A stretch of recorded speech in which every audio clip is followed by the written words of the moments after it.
Добрый день, мои дорогие! Добро пожаловать ко мне на кухню. Сегодня готовлю торт вишневые соты. Это торт, можно так сказать, городская вариация знаменитого торта «Монастырская изба». Если изба – это что-то такое типа шалаша, это не для городских условий, мой торт – это настоящий многоквартирный высотный дом. А по сути то же самое.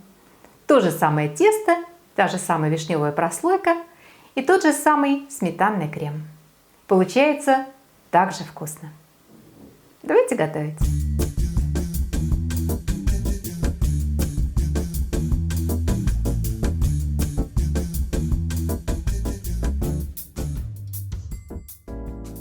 Для теста нам понадобится 550-600 грамм муки, 250 грамм холодного нарубленного сливочного масла, 250 грамм сметаны.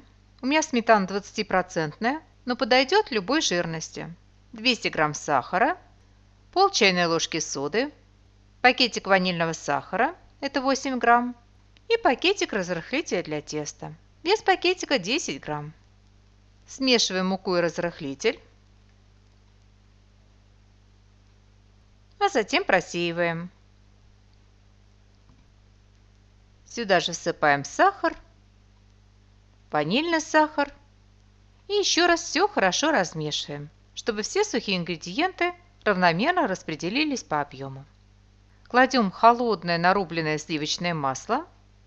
Сливочное масло должно быть прямо из холодильника, оно должно быть холодным. И все быстро перетираем в крошку. Очень мелкой крошки добиваться не нужно, плюс-минус горошина будет вполне достаточно. В сметану всыпаем соду и хорошо размешиваем. Попутно заметьте, что в рецепте используются и сода, и разрыхлитель для теста. Сода нужна для того, чтобы погасить кислоту, содержащуюся в сметане. Если сметана мало кислая, соды можно взять меньше или совсем пропустить. Выкладываем сметану в миску с крошкой и замешиваем тесто. Долго месить тесто не нужно, главное добиться однородности, этого будет вполне достаточно. И попутно заметьте, что в рецепте я указываю 550-600 граммов муки, поскольку мука везде разная, и вам ее может понадобиться чуть больше, либо чуть меньше. Тесто либо заворачиваем в пленку, либо кладем в миску, накрываем и отправляем минут на 30-40 в холодильник. Для начинки торта я взяла 800 грамм замороженной вишни, я ее предварительно разморозила. И как видите, вишня дала много сока. Конечно же, этот сок можно отцедить и использовать в другом рецепте, но у меня другие планы. Я переложу в кастрюлю вишню. В соке я разведу 3 столовые ложки картофельного крахмала. К ягодам добавлю 100 грамм сахара. Мне хочется, чтобы начинка была не очень кислой, хотя можно ее готовить и без сахара. Кастрюлю с вишней ставим на плиту и нагреваем до кипения. И как видите, в процессе нагрева вишня даст еще больше сока. Аккуратно вводим крахмальный раствор и варим до загустения. После загустения варим еще 1-2 минуты, чтобы крахмал проварился и не ощущался в готовой начинке. Вот такая густая начинка получилась в результате. Даем полностью остыть.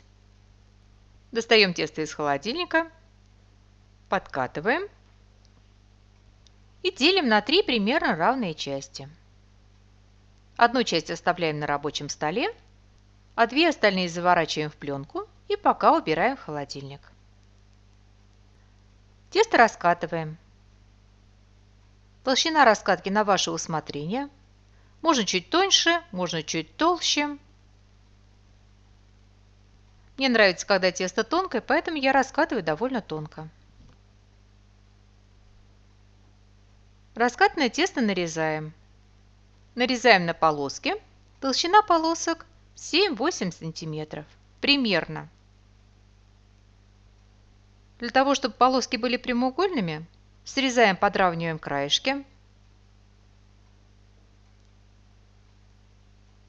На центр полоски раскладываем вишневую начинку. И поскольку тесто мы делили на 3 части, я разложу примерно треть всей подготовленной начинки. Полоски сворачиваем, чтобы начинка была полностью закрыта. Я ничего не защипаю, просто вот таким образом тесто складываю. И далее полоски свободно выкладываем внутри формы. У меня форма диаметром 20 сантиметров. Я ее поставила на лист бумаги для выпечки.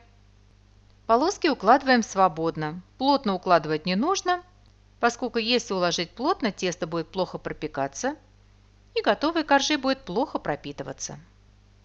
Очень часто меня спрашивают, какими формами я пользуюсь. Сейчас у меня новые формы. Вот это 20 сантиметров, есть еще форма 24 сантиметра, 26 сантиметров. Все они из магазина Фисмарт.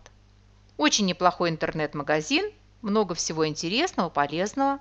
Ссылку на магазин поставлю в описании под видео. При желании можете зайти и посмотреть.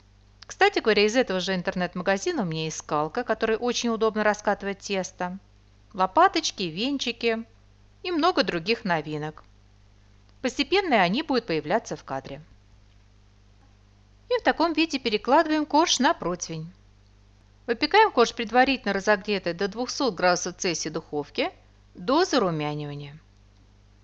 Печется корж примерно 8-10 минут, но здесь очень многое зависит от духовки, поэтому следите. Снимаем форму.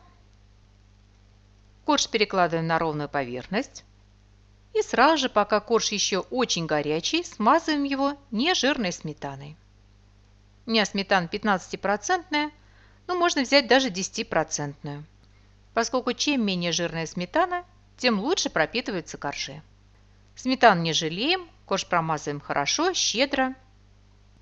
И в таком виде даем коржу полностью остыть. Освободившийся пергамент используем для выпечки очередного коржа. Всего из этого количества теста у меня получилось 5 коржей. Видите, сметана практически полностью впиталась в корж. Она сделает наши коржи мягкими и нежными. Если коржи не пропитывать сметаной, то вероятнее всего торт получится сухим. Обратите на это внимание. Для крема нам понадобится 600-700 грамм жирной сметаны, чтобы ее можно было взбить. Нужна сметана с жирностью 30% и выше. У меня на этот раз такой сметаны не было, поэтому я отвешивала нежирную сметану. Взяла 750 грамм 15% сметаны, выложила ее в мешок для творога. Если такого мешка нет, можно выложить на несколько слоев марли. Подвесила и оставила на несколько часов. Со сметаны стекла лишняя сыворотка, она стала более густой. Всего из этого количества у меня получилось 650 грамм густой сметаны, которую можно будет взбить с сахаром. Но перед тем, как взбивать сметану, ее нужно очень хорошо охладить. Поэтому ставим сметану на несколько часов в холодильник, а затем взбиваем с сахарной пудрой. Сахарной пудры берите по вкусу. Я взяла 50 грамм. Раскладываем сметанный крем по коржам. Небольшое количество крема оставьте для того, чтобы промазать борта торта.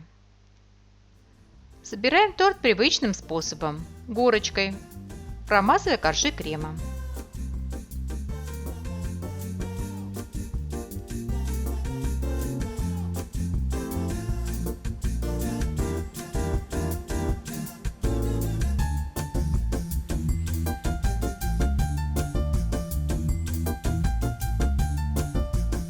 Вот такой высокий торт у меня получился в результате. Промазываем верх торта, борта. Обычно торт «Монастырская изба» просыпается тертым шоколадом. Я тоже особо торт украшать не буду, просто просыплю тертым шоколадом. Я взяла плитку темного шоколада весом 90 граммов и нарубила ее ножом. Верх торта дополнительно украсила вишневым мармеладом. Это покупной мармелад из магазина. Ставим торт на несколько часов в холодильник, чтобы он хорошо пропитался, и наш торт готов. Вот такой он красивый на разрезе. Итак, наш торт готов, и мне остается пожелать вам приятного чаепития. Приготовьте, попробуйте. Очень надеюсь, что он вам тоже понравится. Спасибо, что были со мной, смотрели видео, и всего вам самого-самого доброго. До новых встреч, до новых видео.